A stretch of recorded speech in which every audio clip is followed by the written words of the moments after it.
The Editor-in-Chief is live in 10, 9, 8, 7, 6, 5, 4, 3, 2, 1. Welcome to the program, January the 28th, and you're with the Editor-in-Chief. Great to have your company. Duncan Garner, live. Good evening, everybody. I'm Duncan Garner. Welcome. Get in touch through our social media at Duncan Garner Podcast on TikTok and Instagram, or flick me an email at duncan@rover.nz. Tonight, it's a panel to discuss the busy start to the political year. And this is the home of Chiefs talking to Chiefs, you see. Sadly, tonight, though, we've had to go for these three instead. It's our diversity hire. He ticks the boxes even if the rest of us don't. It's our get-out-of-jail-free card, really. Our nod to a balanced panel at Shane Tapo, otherwise known as Kawerau's third finest export. Next up, rhymes with Hooton, and that's the only thing they've got in common. It's Matthew Hooton. He's more extreme, he's more dangerous, slightly less powerful, more outrageous, ethically is questionable when the police records of both men have been withheld. It's Matthew Hooton. And also, he once won the third prize in the NBR Best Dressed Male competition, when men could be men and dress like men. I was first. They gave out no award for second prize. The judges said there was light years between first and third. He once told us on the AM show he was having a baby, and Amanda Gillies asked, how is it possible? She'd wrongly assumed Jordan was living in a gay relationship. I said, no, Amanda, Labor may be in office, but being gay is not compulsory yet. It's a great lineup. So let's rip into it. Duncan Garner, live. Okay, thanks for joining us. We're joined now by probably the most stunning political panel that you may have seen for some time. Jordan Williams, Taxpayers Union, Matthew Hooton, who was a long-time commentator. I'm not sure what else he does now, backpacking around the world, I think. The digital nomad, and Shane Tapo. Kawerau's one of their best exports. Yeah. One of the most successful exports. Me and John Rolls. Yeah, John Rolls. Is he still around? Still around, not very well. So no, but he was a big name. He was huge.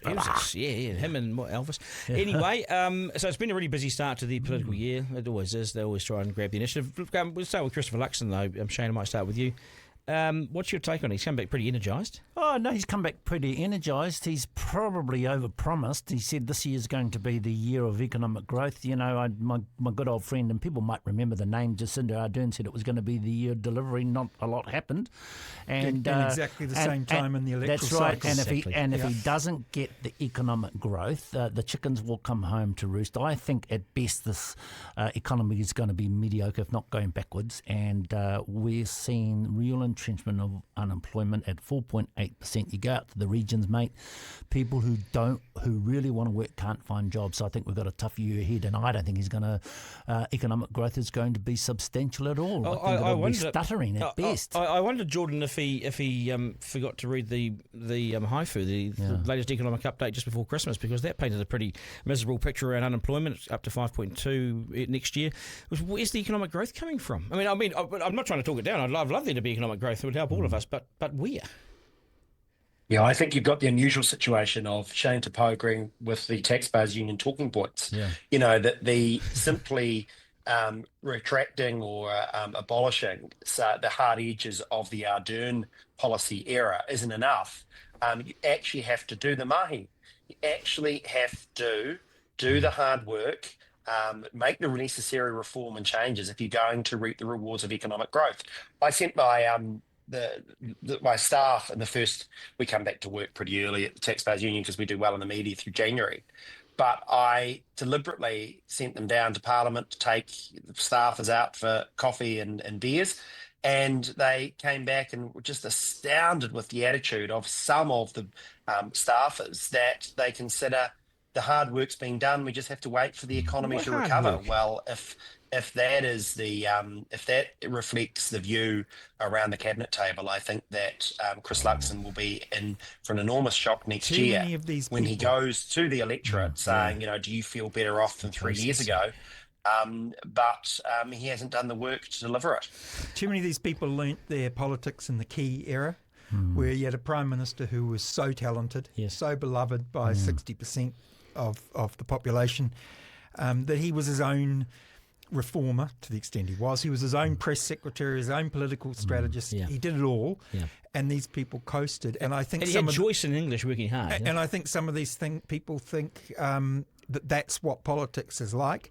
And I guess in Labour you've had the same problem with Jacinda Ardern's popularity. Some of these people that worked in that government sort of thought it was all easy. Putting out a press release did the work. When you're as old as we are, except for Jordan, when you're as old as we are, we remember when prime ministers weren't expected to be on top of absolutely everything like a John Key or a It's Helen changed, Clark. yeah. They may not have even been popular, and their governments had to actually work substantially early in the term in order to get returns, economic returns, in order to get re-elected. Well, and they don't. These people don't believe It's funny in you that say model that anymore. because I would just with this digital nomad stuff that's been announced. Okay. Oh, it's the only way to go. I saw the government. come but on. listen to Do we even need to go there? this. It's nothing. No, Duncan. it's so pathetic. It's nothing. They are going to spend, they said excitedly, $100,000 on advertising in the American and Asian markets.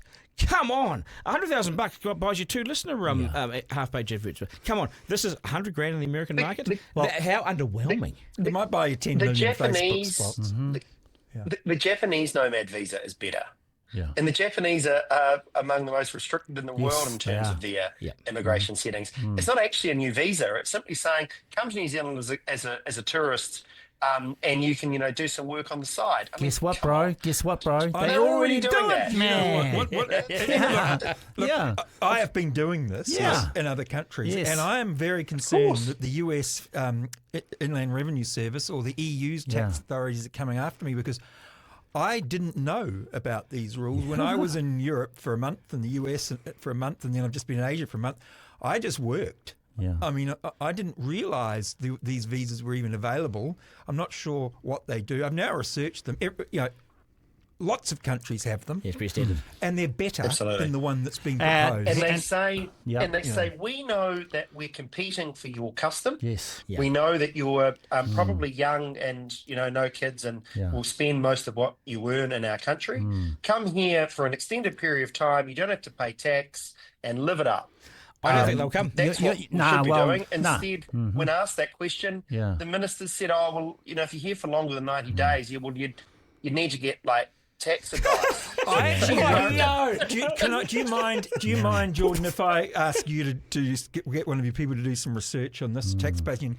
I wonder if this is actually more about what happens after the 90 days. Because as I say, did anyone That's all know? that matters. Yeah, does anyone know about this? Has any foreign tourist ever? We're spending $100,000 on it. Ever not? No. But has any foreign tourist ever come to New Zealand and thought it was illegal to do work on their laptop for their employer back home? People do The it. answer is no. And so I wonder what is really going here is they want to try and get a record of these people so they can tax them after the 90 days. Perhaps. But look, But, I mean, it's all trivial. And if the government had an announcement it's like minor. that every single day for 365 days, then you would say, well, that's 365th of an economic program. But if it's meant to be anything more than that, get real. It's minor. It's so minor. This is Top of head, Yeah. Matthew. It's 181 or 183 days that you have to spend in New Zealand in a 12-month period to be tax domicile or tax resident.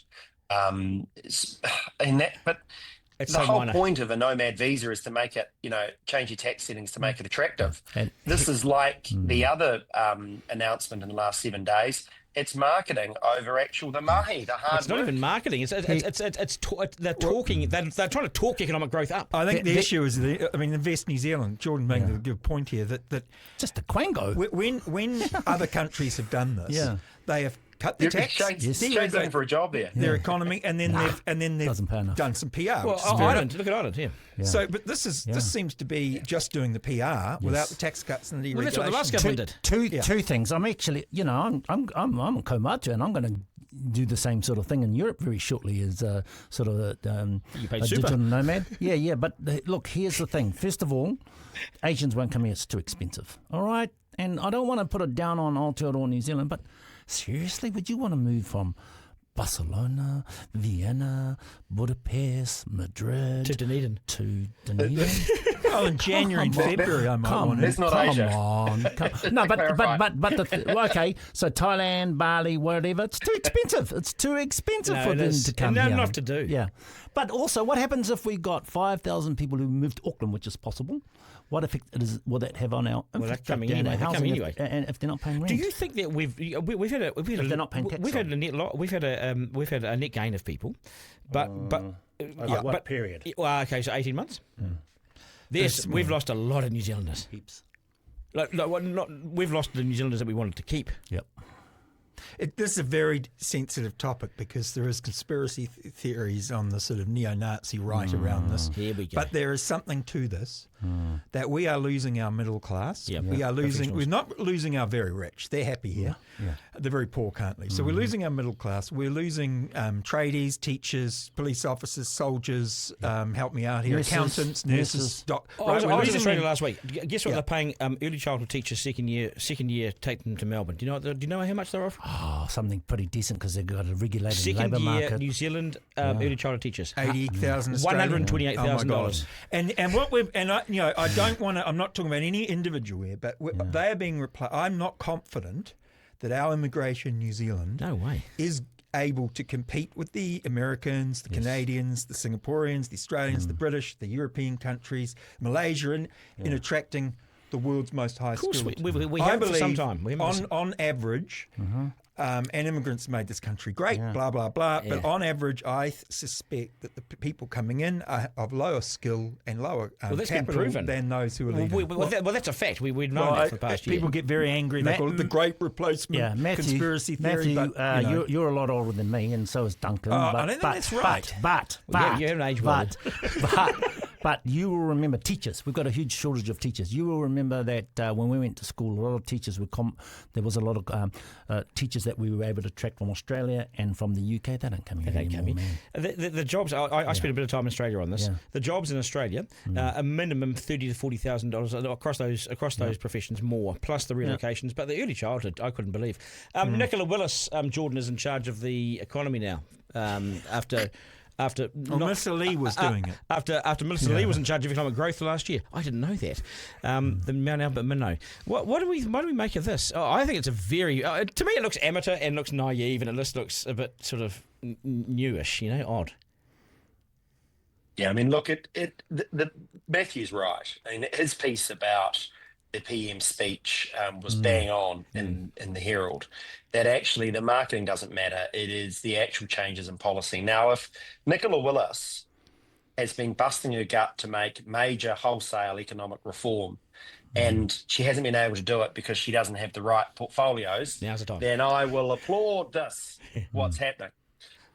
Otherwise, but I'm not as cynical as Matthew, because I'm sure it's not the situation that this is simply a continuation of Ardern era politics, where you're able to, where you have leaders who think they can jawbone the economy simply by creating new portfolios and departments and declaring that it will be done and that it will grow and we will be more prosperous. Yeah. You need special tax zones, you need incentives, you need special tax zones, you have a lower business interest rate for 2 years to bring in tech firms or whatever. You need to see policy. That's right. You can do this. Let's try and, I mean, you're an old unionist and Jordan, of course, is a new unionist. Are you still an old unionist? No. What I believe in workers' rights, absolutely. There are other, you could have a left-wing government that came in and it could decide, well, look, we've decided the best path for New Zealand is social cohesion and a welfare, and they could decide to raise taxes and introduce and build a better welfare state and introduce capital gains tax and all these things which the Ardern government said it wanted to do. If it's going to ever do that, it has to learn from Donald Trump and Milei in Argentina, and the left wing has to. If Labor ever wants to introduce a capital gains tax, it's got to do it on its first day in office. Now, similarly, if you're national, and they're talking about privatisation today, if you think that you should sell some shares, if it's stupid that they own 50% of shares in a company and they should instead own 20% of the shares in that company, do it on your first day.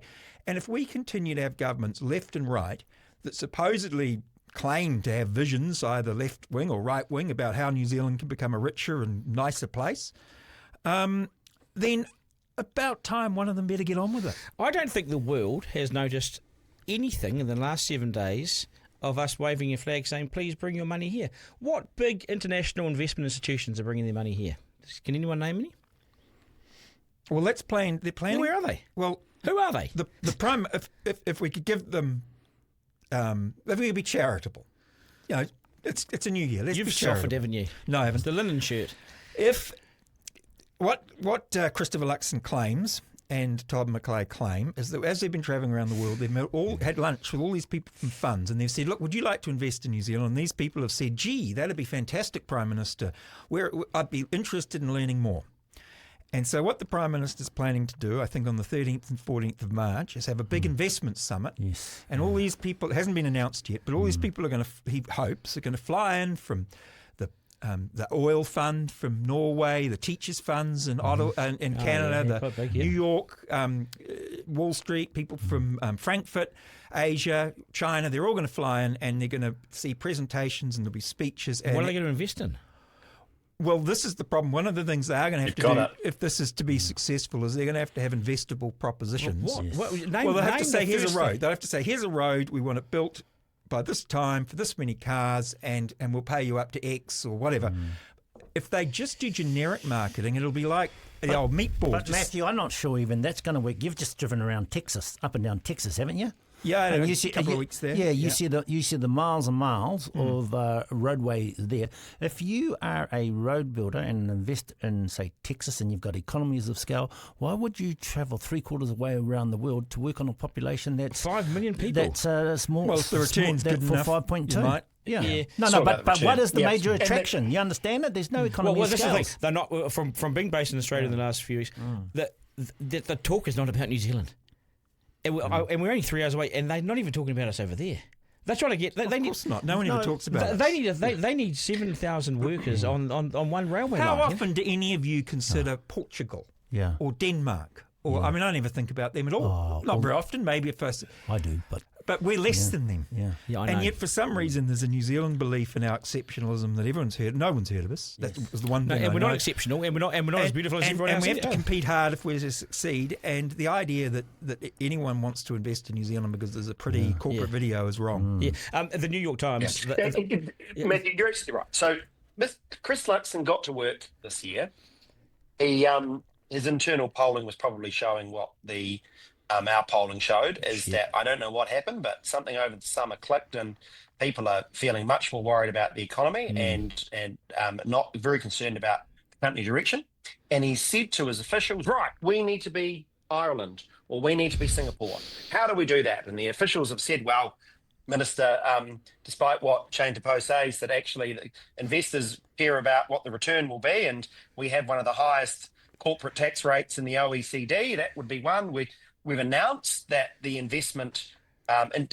Overseas Investment Act, that particularly even equity, if you buy a business of its own land, you really got to jump through bureaucratic loopholes. Our security laws is flawed. We've known that since the Helen Clark days, and no government's taken a serious look at that. All sorts of problems.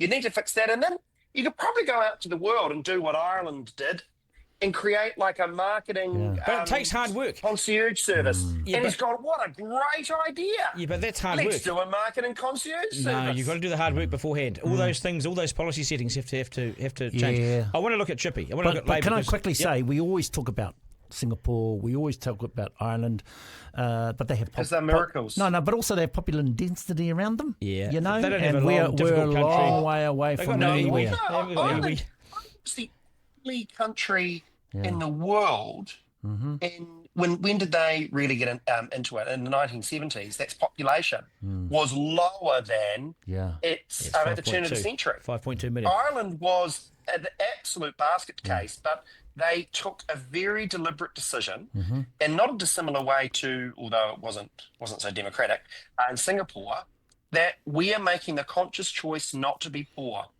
I think, notwithstanding our criticism of Mr. Luxon, particularly in the Q&A on Thursday at the Chamber with the Prime Minister, Luxon has got a little bit of fire there. I don't think he was faking it. No, I agree. But that's not enough.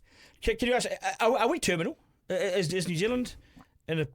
I think we haven't been... Well, if we were, I wouldn't do this job. But I don't think we've been this sick for some time.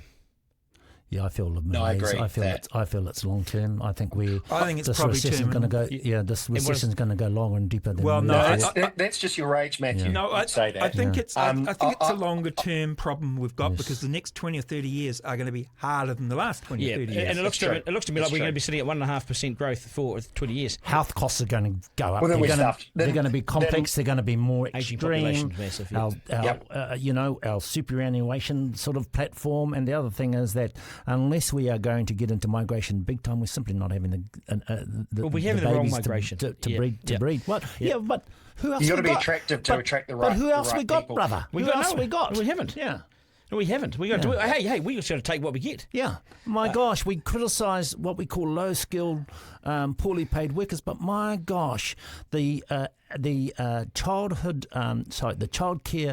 industry and the aged care industry, other end of the platform, would be crippled if it wasn't for those great hard-working Filipino folks. No, it would collapse. There is a possibility. There's an argument that can be made. In fact, in the last 50, 100 years, our politicians and business leaders have actually done a good job, because the whole idea of a country, first world country, being in this part of the world, 3 hours flight from its nearest neighbour, not part of a big, Europe or Asia.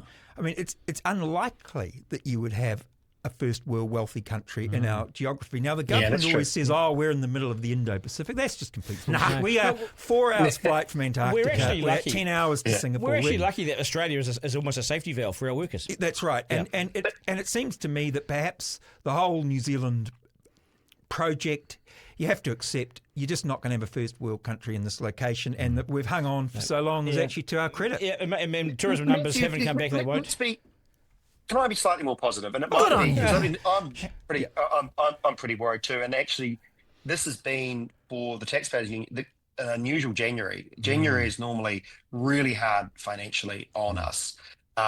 It's we're muddled through, but I've had more calls from donors in the last few weeks in January than I've ever can recall, even in election years. That poll is being reflected. But look at the zeitgeist. You could be negative around the whole Western world, and there certainly has been a lot of writings in recent years writing it off. And yet the response, you've mentioned Malay, we touched on Trump, that if that spreads and there is an injection of urgency, for lack of a better term, in the same way as there was in the 80s, we could be okay. And we don't face the same. I mean, yes, what's our big fiscal crisis? It's the chickens coming home to roost on New Zealand Super. That's a hell of a lot easier to get on top of than the US deficit because it's spread across so much, or the enormous social problems being faced in Europe and the UK. Can I just say, though, can I say this? We talked about international investment funds coming here, but the New Zealand investment funds, which are largely positioned overseas, they're not. Well, Sam Stubbs' simplicity, he's building some houses, but apart you take Sam out of it, these fund managers aren't taking the risk on New Zealand. They get better returns over in America and in Australia, so they put it into minerals or whatever. They're not investing in New Zealand. That's also partly our current account deficit, Duncan. We're net borrowers from the rest of the world. Yeah, I think the ACC, the super fund, the rank group, I think they do have some New Zealand investments, but they've spread their risk. Yes. But it wouldn't. We don't need much of the Norwegian Oil Fund or the Ontario Teachers Fund. No. So it's just about saying add us to your risk profile. But if we think that that's going to happen because the Prime Minister gives some speech I think at some conference, that's not how these people's investment mandates. They're not able to invest less than a few $1 billion in a single thing. So they're just, unless there's projects here that are massive. Can I just say this to you? I want to ask you this, and then I want to move it on. But if could we have a 3-year cycle? So this year is action, right, from this guy. Yes. If he doesn't move the needle any way with GDP, right, and if we're still in this sort of recessionary period at the end of the year, then he's thrown his tricks and it hasn't worked. He's in trouble, isn't he? Oh, well, do you want a prediction? Go. I reckon he'll go. I reckon that if it's too tough for him, and it looks like that he could lose the election or could be closer than he wants, or have to put up with Winston for another 3 years, or Shane Jones or whoever, I reckon he'd go, because as he said, he's sorted and he's got options. I think he's managing the coalition all right. Shane Jones is not bringing down this government. To the contrary, the thing that Winston Peters right now is the most popular politician. Yeah. You think over the years, Matthew, how many times, or Duncan, how many times did you used to look at the polls and look at Winston, how much he was disliked, and he only had to convince 1 in 20 people to vote for him into MP. He only needs to get 5%. He is now it's not actually the most popular, least unpopular leader we have. And from every sense I get, he is determined to see that this government succeeds. Yeah, I agree I don't with you. think. Yeah. He's It is. 80. He's less combative. He He's less might, combative. he might be determined, but I'm also he's a willing- creature. He's a creature of habit. How many times has he been re-elected as a result of holding on to a coalition government? How many times, Jordan? Quickly, But quickly. he's normally Never. the troublemaker. Never. And Yes, we're not but you seeing- learn from your He's failures. 80. In fact, He's 80 in a couple of months. Yes, but in life you learn from your failures. He's failed 3 times. Yeah. This time he's polling well.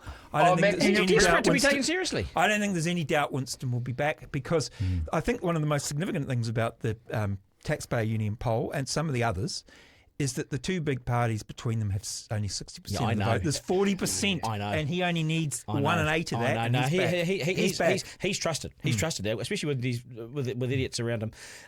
Hipkins, Yeah. What about him? how was Labor ahead of the polls? Oh, simply because just about the unpopularity of this government. It's not so much about the popularity of Hipkins or Labor, but people do have a short memory, and they just see it as perhaps an option. He's very inclusive with his front bench. They're always doing everything with him. It's a committee. It's a committee for safety. Also,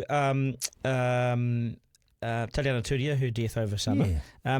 I think she was a really significant politician. I think she was a significant politician, and here's the problem that Te Pāti Māori have, is that I use the word hoha, if they aren't able to attach themselves to a government and actually do bloody something, the Māori voters will get hoha with them, and Well, they're just a protest vote. and they will move back to Labour. It's all right being a protest vote. It's all right. It's okay doing kapahaka and all that stuff, but you actually got to deliver, and you can't do it unless you're realistic and you attach yourself, whether it be National or Labour, You've got to be to government. because they could have stopped maybe perhaps the smoke-free legislation being turned over if they'd been willing to be part of a government. Which is important to them. Well, in the end, Let's turn that. obviously Sorry, people in the Maori Party, Te Pāti Māori, care about treaty issues, but in the end, they care about cost of living and Jobs. economy the same as everybody else. And They're in Australia, mate. They've all gone. If you ask Te Pāti Māori supporters, what are their chief issues? Yes, they'll have a tendency to name the treaty more than other parties, but it's still the same as everyone else. Mate, it's jobs. It's Still cost low. of living. It's jobs, and that's why they're in Australia. There's Well- whole suburbs of New Zealanders. I went with the you know- Maori King to Western Australia with Rio Tinto when I was working for them, and we invited them over. And we took, this was years ago, and we took the Maori King up to see the Maori people working there. Every single one of them was earning more than 100,000 Australian, and this was at least 10, It's 15 200 now. years It's ago. 200 now. And they were getting skills, they had financial Dropped it. advice, and that's where the future. Dropped a whanaunga off to the airport the other day. Builder, $75 an hour, times that by 280 hours, and that's his annual income. They own time the and- trucks. time They and a half own on their own Saturday. trucks, But you know. here's the other thing, bro. He ain't coming back. Guess why? Not only good money, but super. And he doesn't have to spend $1 million to get a really nice house. I met a Māori guy who was driving the Uber, semi-retired, from Te Hapua in the far north. Okay. How's this? And he semi-retired with his wife from Christchurch. They live on the Gold Coast. He looked at coming back. He said not one comparison was positive about coming back to New Zealand. Oh, they all come back, brother. They all no, come his back, kids are brother. over They always come back, mate. We all bring them. We go to the You airport. want at to come six- back for the super and the Yeah. free health. Nah, we pick them up. Nah, bro, Super, we don't we want pick them up at 6 o'clock in the morning, and then we take them back to the Uripa. They always come back, brother. They Yeah. always come back. A prediction for the year from each of you before we wrap things up, and I really appreciate having you guys. This is a brains trust, isn't it? It's very good. no, it's A lot good. of experience in the room. A prediction? My prediction is that Kim.com will get a pardon by Trump, and that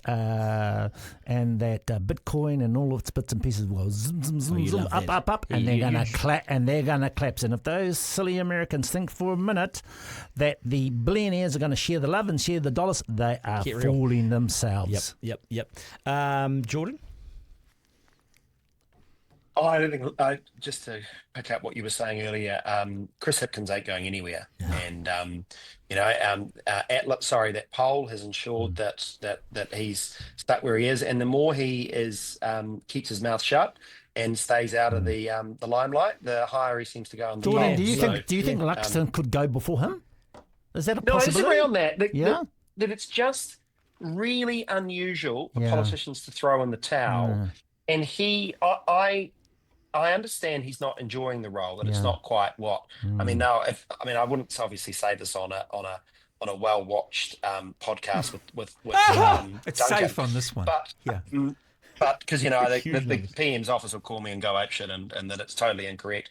But I heard from a reasonably reliable source that actually the job is he's just not, loves the international stuff, but just not really enjoying it. But the idea that he'd throw in the towel is nuts, because if you throw in the towel in the first term, you failed. I saw him a few weeks. I wouldn't be surprised if he does in the second term. He's only been there 3 years, remember, guys? I saw him a few weeks ago and I screamed out. I wasn't close to him. I screamed out, "Hey, mate, when it's all over, when you've lost Hooton, mate," and I could see by the look in the eye, he knew that I was right. He knew that I was right. That caused him all sorts of trouble at the board. I'm going to make one. I'll make a prediction on along these lines. I think that if the Prime Minister is to change this year, I think Shane's right. It would be presented as a resignation. And which is a failure, which is what Jordan said. What happens, just in final, what happens with this Treaty Principles Bill? Do you think New Zealanders increasingly support Seymour around this? No. I think the polling doesn't match the rhetoric. That's your polling. I think that it's significant, but for quite different reasons. And that is that the message has been really lost because New Zealand is a bit of an outlier, and well, not a bit. We are an outlier in that we don't have, I emphasise mainstream, conservative media outlet. We don't have a Telegraph, a Spectator, an equivalent to the Canadian National Post, or the Australian, or a tabloid equivalent. My prediction will be that will change this year. Well, but here's the question to us collectively is this, that really his core backers, they want to see the economy improve, they want to see their profit margins increase, they want to see a focus on a growing economy. They ain't going to get that. They're not getting that from their own. That's true. So surely people will tire of them. That's true, but there is an underlying concern. And I mean, the Taxpayers Union Act, we're very careful on the co-governance stuff. Like on the Three Waters, of course, we led with the economics rather than what some of our sort of more base supporters would love to focus on, which is solely the co-governance. But there is an underlying concern, at least from some in New Zealand, that a path we're on risks us going down a sort of Fijian-style race-based constitution. I've picked up a lot of emails. There is some legitimate fears on that. So I'm getting a lot of emails at the moment from people who have had a look at this bill and they've said, well, hang on, of course we want everyone treated the same. And there's the reason why Willie Jackson's fighting back so hard because they got a good deal. It's because, I mean, Matthew Hooton's case example, because the right split on it, and reason why it's going to differ. I think Casey Costello is an incredible New Zealander, and her shining light on the hill is a concern about division in society on race. But she doesn't support the bill. She wants to take a different approach. Reasonable minds can differ, but regardless of that, I don't think that you have to be pretty interested in politics to have actually garnered what the actual contents of that bill is. That's right, and that's absolutely right. I was asked to submit. I put a submission of that to submit. I couldn't be bothered. I couldn't be bothered going. It was going to be today, I think. Yeah. I'll tell you what I was going to say. Great submission. You were busy. You had this. Yeah. This is bigger than that. The dishonesty in the bill is that the bill is actually about Section 7, I think, 2. It's actually about repealing existing legal rights that some New Zealanders, for better or worse, have inherited, right? And then there's all this bullshit about decisions, or equal rights and so forth. But those equal rights already exist in our law, and if they don't, they should be put in the Constitution. So it's taken away. It's taken away something. Everyone says, "Oh, David Seymour," almost like Nikki Hager with that sort of voice that you meant. That sort of, "Oh, everyone should read it because it's just about equal rights." No, it's not. Section 2 targets a specific group of people and removes their legal rights. It can't be denied. It's there in black and white. It's taking away something that's been through the courts or through some sort of quasi-judicial body and agreed to. And look, it may be wrong.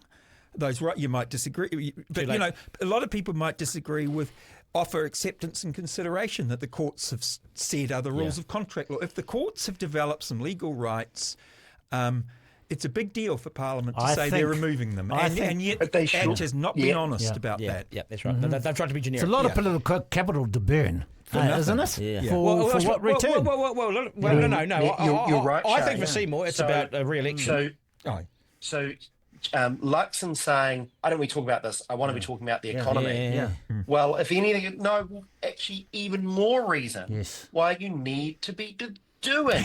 Correct. Not just talking about He should never agree to it. Or at least turn it into an advantage. Yeah. But if it's distracting, you think about this was the genius of Sir Roger or who would say, we just moved so fast. The other side couldn't keep up. Yeah.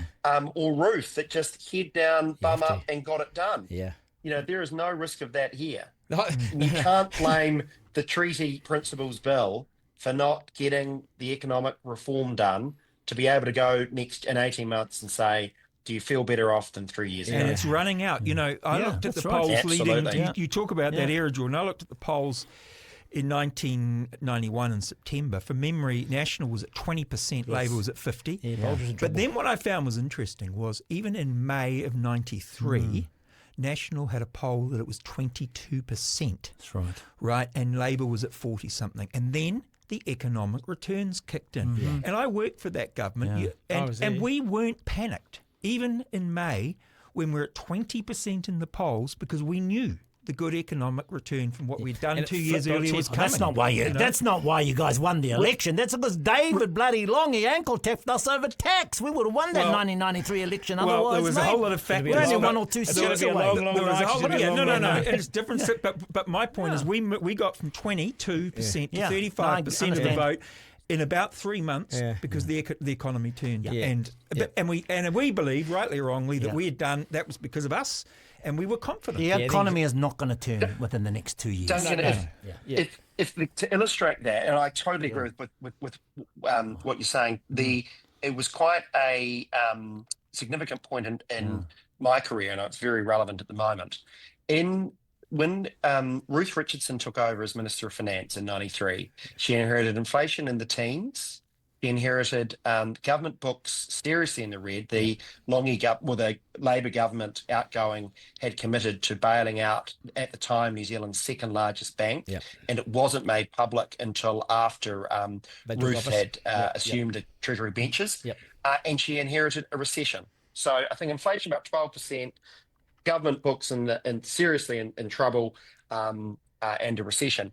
The Garrett Tremaine cartoon from when Bolger sacked her as Ruth, and this is on her wall at her batch, and it's incredible. It's Ruth on the moon, and she's in a spacesuit, and the speech bubble says, "Government books in the black, inflation at 2%, economic growth at 5%.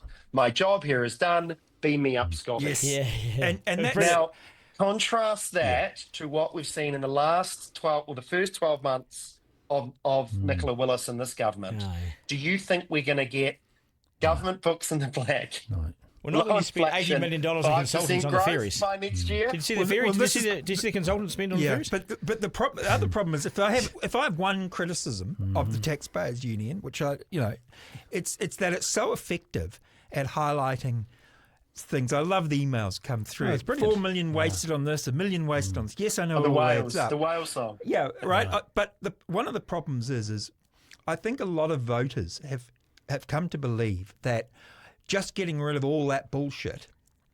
Well, we should get rid of it, don't get me wrong. It doesn't do anything. They think that will solve the problems, and the problems are deeper seated than this. That's the tea bags in the cafe. Yeah, and that's right. And those problems that were confronted in 1990 were terrible, worse than this. They moved quickly, and they got the. Does Willis have any idea? Return. Well, because you go back and look at it. Birch Bolger, Cullen Clark, Key, Joyce, English. You had some heavyweights there, right? You had and social historians, people that knew stuff.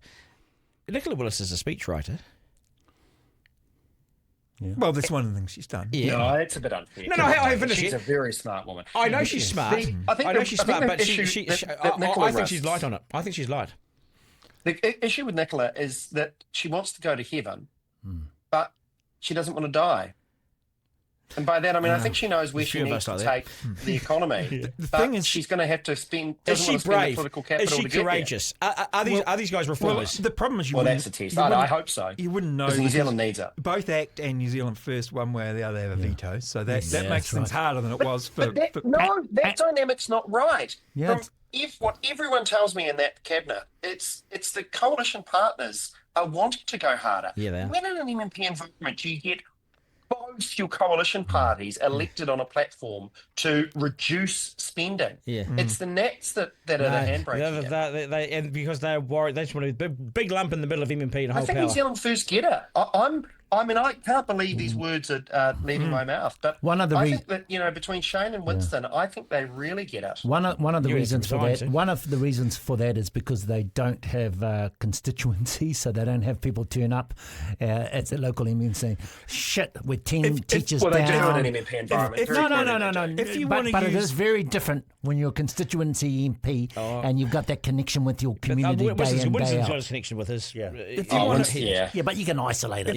If you want to, you can win elections, as we know from John Keefe, from just smiling and waving, and from Jacinda Ardern from smiling and waving. Yeah.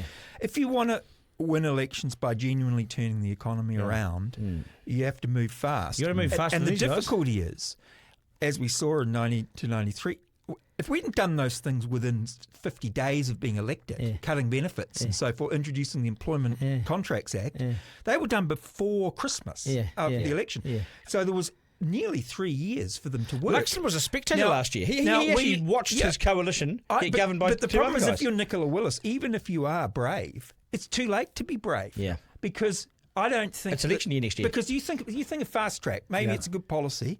Apparently, by the end of the year, some of these projects will be approved. No, that's and you read the speech the Prime Minister's given in Parliament, opening Parliament of the year. It's all by the end of the year. We hope to have a framework for this. Will he have one project underway? I don't know. Well, I'll tell you what, if you started digging in the dock estate today, you wouldn't be extracting one drop of oil for 2 years. Yeah. Even longer. But what you are able to do, you're able to do the rubbish stuff, like get 3 people on some sort of a barge and pull up some sand, and you get very little return for that. No, there's 3 people employed in that program. Okay, great.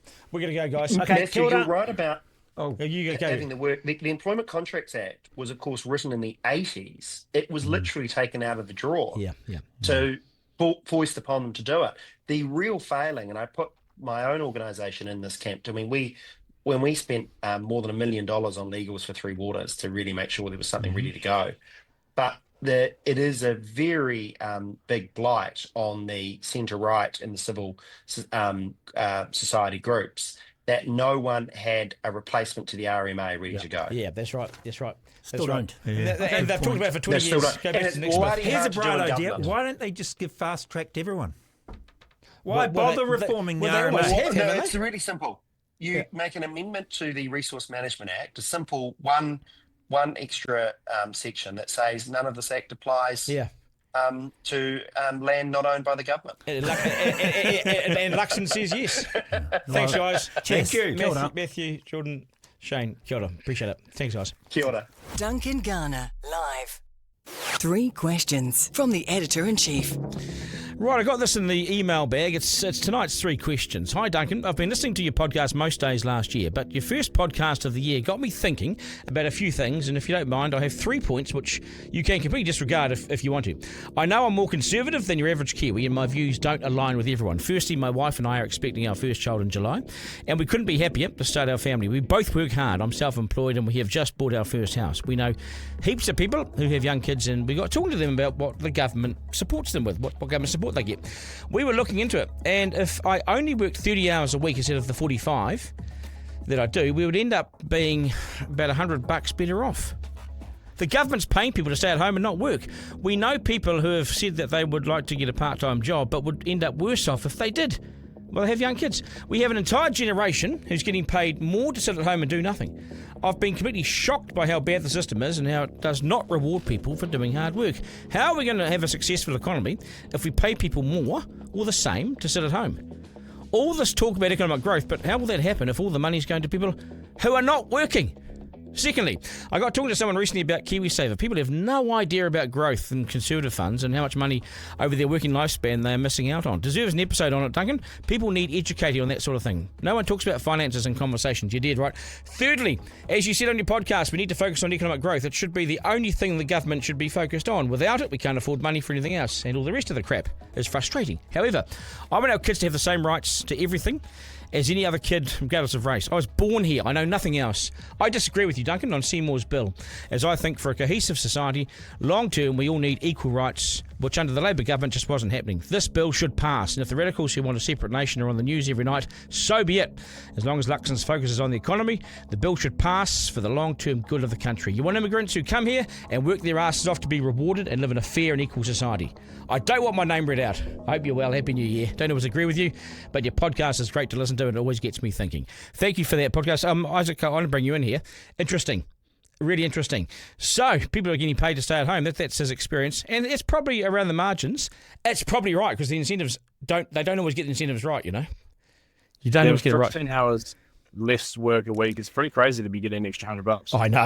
I know. And if we want to have a better economy, a faster economy, one that does have economic growth, that money that goes to people who aren't working, it's got to stop. We need to incentivise work, man. You know, when was New Zealand a country where you paid people to do nothing? I mean, and there's definitely a place for government support, like for students and for single parents and whatever. There's definitely a place for it. But if somebody has the ability to work 30 hours a week, let them. Surely they have the ability to work slightly more or whatever. You know, you don't know everybody's circumstances, but I've never understood it, mate. I've never understood it. Advantage of the system. I agree. And the government needs to sort out its processes because it's wrong.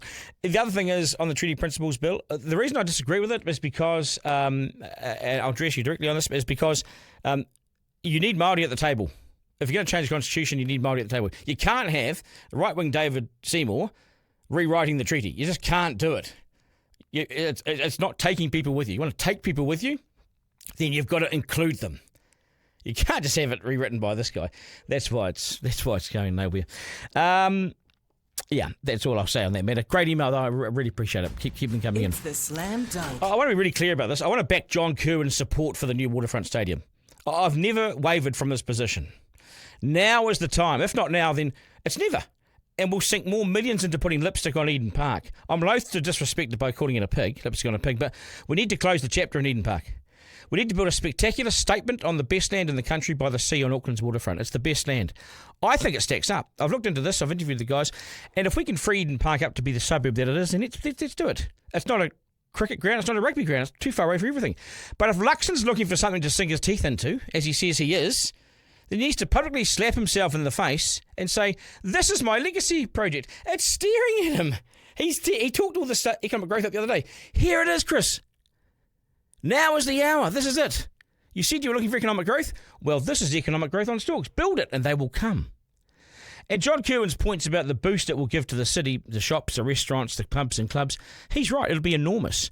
We have to grow up and mature and bury the 1950s talk about affordability. If we can't build and maintain a stunning waterfront stadium in Auckland's waterfront, as the AB's new fortress as a World Cup final venue, is something that we can be proud of, then clearly we all missed Luxon's message the other day about finally being time to say yes to something. And Luxon is under pressure now to say yes to this too. This government must show it's not just talk. It must throw its considerable influence and weight behind it. Back it, Chris. Put your money where your mouth is.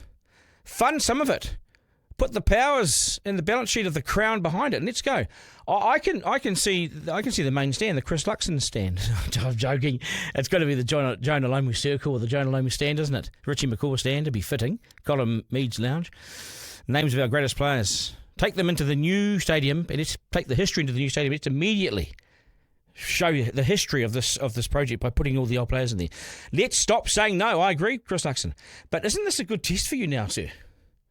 Just a few days ago, you were saying, let's say yes. Here's the project. The land's amazing. The site's waiting to be exploited properly. I went down there today to have another look. It's waiting for us to show bravery and courage. AT&T Park in San Francisco. It's on the water. And the town is alive all around the perimeter. We owe this to ourselves in so many ways. We certainly need to show our support for the many investors in the commercial buildings and the commercial spaces all around the waterfront in downtown, the bars, restaurants, and transplant the most successful sporting act on planet Earth to play there. Auckland has said no once already to a blank cheque when Trevor Mallard came knocking before the 2011 World Cup. He said, "Oh, but we'll build it, blank cheque." And Auckland couldn't get their heads around it. They said, "No, you're not coming here and telling us what to build." And they turned their backs on it. What dickheads. What absolute dickheads. There was a blank cheque from Mallard and you said, "Nope, not our idea." And you missed the boat. Let's follow the money now. Trains, buses, cars, ferries, they all end up down on the waterfront. Now is not the time to repeat our mistakes of the past. This is a job of national pride and national significance, and I urge the corporates, the government, everyone to come forward and do their bit in the national interest. I used to go to Athletic Park. I heard the noise of the snobs in Thornton who said, "We don't want a new Wellington waterfront stadium. Stay at Athletic Park." Can you imagine still playing and viewing a game at Athletic Park in the wind and the Portaloos? Can you imagine Friday night, 3 degrees, and the Hurricanes are playing the Brumbies, and where's the corporate area? It would be a bloody disaster. Sport's big business, has been for a long time, and we must provide world-class venues just so we can bid to host the events. As it stands, we spruced up the area for the America's Cup, only to be shat on by Grant Dalton, who took it away. We have to do something of significance down there right now. It's a patch right now for 3 bunnies to run around and 4 basketball courts. It's so undervalued. It's seriously undercapitalised. And now we're looking a gift horse in the mouth. I'm with JK. We must do this. There's only one right decision. I urge the government to come clean with a show of support for the project and do what you said you wanted to do the other day, which is time to say yes. It's time for the debate to be over. Have another listen to him. We'll put it in there right now. Here it is. Where there's opportunity, we're gonna say yes to stuff, and I appreciate that won't be everyone's cup of tea. I appreciate people will have different views on that, but we're not here to debate and discuss anymore. We're here to get things done and grow the country. Exactly. If he meant it, then let's go. If he just said it but didn't actually mean it, then resign, Prime Minister. It's time to back ourselves. It's time to do this, and it's time for Luxon to stop talking about it. Show us some results. There's action. He's looking at you in the face, mate. This is a political gift. Now show us what you're made of, Prime Minister. Give it a go. Right. I think I've been pretty firm on that, Isaac. But we've got to do something, right? We've got to do something. You know, he said he wanted to get into this culture of saying yes, right? He wanted to be a yes man, right? So here's your test. And then there's a couple of things as well, like to be devil's advocate here, Duncan. You prick. Yeah. I guess there's a couple of things. So do you think that Eden Park, I don't know the numbers on this, so I might be guessing, but just based on what I've seen, do you think Eden Park sells enough tickets or sells out enough to justify building a bigger stadium? It can't hold more than 6 concerts, and in the previous 20 years before that, couldn't hold any concerts. And the locals are pedantic and get a bit funny about it. Yeah. So the concerts typically sell out, but in terms of like sporting games, the Black Caps go there. I guess when the All Blacks go, they definitely get good numbers, but does it sell out enough to justify building another one or justify building an even? You could be a one-stop shop. Warriors, you could have Warriors, you could have Auckland FC, you could have the All Blacks, you could have Auckland Blues. You imagine it now. Sevens could return to the Auckland waterfront. It would be a national statement. The design's amazing. We interviewed the guy end of last year, you know, the people that were behind it, and it's now back on the agenda. I think it's a no-brainer, and they've got the funding for it. Have you been down to the site? No, I haven't actually. I mean, I love the waterfront personally. Yeah, but so it would be great. It's the last piece of the puzzle. And that's where all the investment's going there anyway.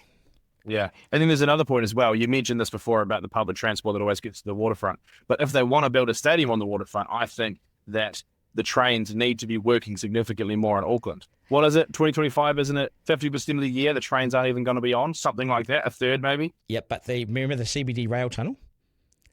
That is open within the next 2 years. That takes people from top end of town for the first time in our history, down through town and down to Britomart.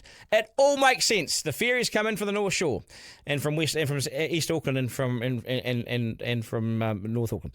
The ferries come in, buses come in, cars come in, helicopters come in, and the trains come in. Everything goes into the waterfront. So, I remember when I first moved up to Auckland, I was at Auckland for a year. For the first, I think it was about 3 or 4 months, Britomart or whatever it's called now wasn't open. Yeah. So if you want to build a stadium there, that's got to change. You've got to make sure you can have that open for it'll open the year. It'll open. It'll open because, and there's also accommodation down there too. There's land accommodation. It's the final piece of the puzzle. Right now, there's 4 basketball courts unused, and the America's Cup Village, which is closed up because Grant Dalton went like that to us. You know. Anyway, good chat, mate. That's us. Thanks for your feedback and support. Get in touch with our social media at Duncan Garner Podcast on TikTok, Instagram, or flick me an email, duncan@rover.nz. We get the emails directly. We go through them, so send us your ideas. If you want to come on, if you've got something to say, let us know. To my team, Isaac, Lockie, thank you guys. Really appreciate it. We'll do it again tomorrow. Remember, life isn't a dress rehearsal. There's no curtain raiser, although there would be probably a curtain raiser at the new stadium. This is it. We live in one of the best places on earth. Get out and enjoy it. Have a great day. Let's say yes, Mr. Luxon. Take care, New Zealand. That was Duncan Garner, Editor-in-Chief Live. Missed something on the live stream? Text Duncan to 3598 to listen back on the podcast. Want to get in touch? Got something to say? Email duncan@rover.nz. Call 0800 863 293.